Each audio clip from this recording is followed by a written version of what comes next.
Hi hello బాగున్నారా? ఈరోజు పాలకు ఫ్రై చేస్తున్నాను అన్నమాట. పాలకూరతోటి ఆకుకూర ఫ్రై చేస్తున్నాను. ఇది క్యారెట్ అయినా వేసుకోవచ్చు పాలకూరతో కలిపి, లేకపోతే ఆలు అయినా వేసుకోవచ్చు. నేను స్వీట్ కార్న్ వేస్తున్నాను. ఈరోజు బాణలు పెట్టాను, ఆయిల్ వేసాను, పోపు దినుసులు వేసాను అన్నమాట. ఒక 2 స్పూన్స్ ఆయిల్ వేసాను. నెక్స్ట్ పాలకూర కడిగి తరిగి పెట్టుకున్నాను, సన్నగా తరిగి ఉంచాను అన్నమాట. పాలకూర కానీ తోటకూర కానీ ఇట్లాంటివి ఫ్రై చేసుకుంటే చాలా బాగుంటుంది. పనగంటి కూర కానీ ఇట్లాంటివి, ఎందుకంటే పప్పు యాడ్ చేసుకుంటే కొంచెం ఎక్కువ క్వాంటిటీ అవుతుంది కాబట్టి అది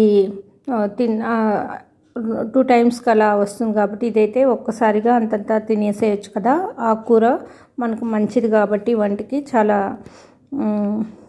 అలా చేశాను. నేను పోపు వేసాను, ఇంగు వేసాను.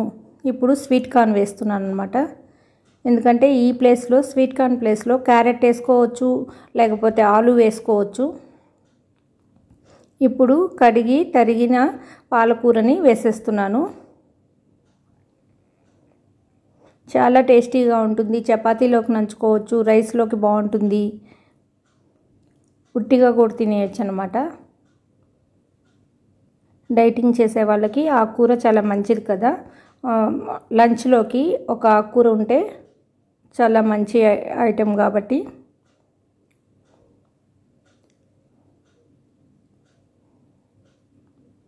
కొంచెం పసుపు వేసాను, ఒక చిటికెడు ఉప్పు వేసాను. ఆకుకూరలో ఆల్రెడీ ఉప్పు శాతం అనేది ఎక్కువ ఉంటుంది, మనం ఉప్పు తక్కువ వేసుకోవాలన్నమాట. కొంచెం ఉప్పు వేయాలి. చిటికి చక్కెర వేస్తే మనకు కలర్ పోకుండా ఉంటుంది, అందుకని మంచిగా గ్రీనిష్గా ఉంటుందన్నమాట. ఉప్పు పసుపు వేసి మూత పెట్టామంటే మనకు వేరే కలర్ వచ్చేస్తుంది. ఇప్పుడు చిటికి చక్కెర కానీ వేసామంటే ఆ కలరు, ఇప్పుడున్న గ్రీన్ కలరు అలాగే ఉంటుందన్నమాట. ఆ కూర వేగిన తర్వాత వేరే కలర్ అయిపోతుంది కదా, అట్లా అవ్వకుండా ఉంటుంది మనకు. ఇప్పుడు మంచిగా కలిపేసుకొని మూత పెట్టి ఉంచాలన్నమాట. 5 మినిట్స్లో ఉడికిపోతుంది. ఈ స్వీట్ కార్న్ బదులు వెల్లుల్లిపాయ తినేవాళ్ళు వెల్లుల్లిపాయ కూడా వేసుకోవచ్చు.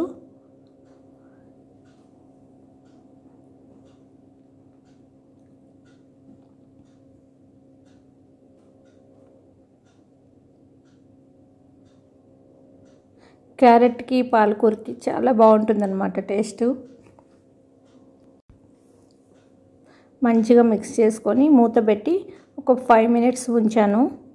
స్మూత్గా ఉడికిపోయింది. చాలా తొందరగా చేసుకోవాలంటే ఇలా చేసుకోవచ్చు.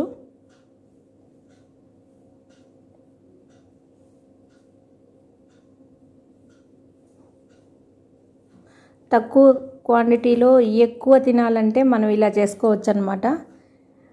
పప్పు చేసుకున్నాం అనుకోండి, పప్పు శాతం ఎక్కువ ఉంటుంది, ఆకుకూర శాతం తగ్గిపోతుంది. కాబట్టి ఇట్లా ఆకుకూర ఫ్రై చేసుకున్నప్పుడు మనం ఆకుకూర ఎక్కువ అనేది తింటాం కాబట్టి మంచిది హెల్త్కి. వీక్లీ 2 టైమ్స్ కానీ 3 టైమ్స్ కానీ ఆకుకూర చేసుకుంటే చాలా మంచిది కదా హెల్త్కి. అందుకని కంపల్సరీ నేను పాలకూర అయితే తీసుకుంటాను, చుక్కకూర, పాలకూర. ఈ మధ్య చుక్కకూర సరిగ్గా రావట్లేదు కదా, పాలకూర మాత్రమే బాగా వస్తుంది. చూసారా, ఆల్రెడీ ఉడికిపోయిందనమాట. మనం కొంచెం ఇంకొక 2 సెకండ్స్ అట్లా ఉంచుదాము, ఎందుకంటే కొంచెం వాటర్ ఉంది కదా, అది ఇంకిపోయేంత వరకు. కలర్ చూసారా, నేను చెప్పాను కదా చిటికి చక్కెర కానీ వేస్తే మనం పోపు వేసినప్పుడు కలర్ అనేది చేంజ్ అవ్వకుండా ఉంటుందని. కలర్ చూసారా, స్వీట్ కార్న్ ఏమో ఎల్లోగా ఉన్నది, పాలకూర చూసారా ఎంత గ్రీనిష్గా ఉందో. మామూలుగా ఆకుకూర మనం మూత పెట్టాక వేరే కలర్ వచ్చేస్తుంది, డార్క్ గ్రీన్ లాగా అయిపోతుంది. ఇలా ఏ కలర్లో ఉందో ఆకుకూర అదే కలర్లో ఉంటుంది ఫైనల్ దాకా. కొంచెం కారం పొడి వేసాను అనమాట, అంటే నేను సాంబార్ పొడి వేసాను.